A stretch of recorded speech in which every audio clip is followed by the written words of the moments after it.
ময়দানে 7 শ্রেণীর ব্যক্তিকে রব্বুল আলামিন তার আরশের নিচে ছায়া দিবেন। তার মধ্যে প্রথম শ্রেণীর ব্যক্তি হলো ইমামুন আদিল।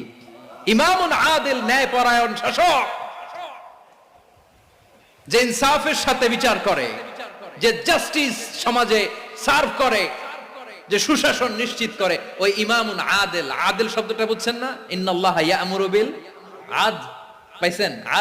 আদিল। 7 শ্রেণীর ব্যক্তিকে আল্লাহ তাআলা সুশীতল আরশের নিচে ছায়া দিবেন, যেদিন তার দেয়া ছায়া ছাড়া কোনো ছায়া থাকবে না।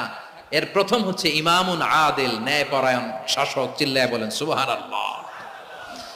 আবার বিশ্বনবী বললেন, ইন্নাল মুকসিতিনা ইনদাল্লাহি আলা মানাবিরা মিন নূর আন ইয়ামিনির রহমান। কিয়ামতের দিন যারা ন্যায়পরায়ণ হিসেবে আল্লাহর সামনে দাঁড়াবে, কিয়ামতের দিন রব্বুল আলামিন তার আরশের ডান দিকে ওই ন্যায়পরায়ণ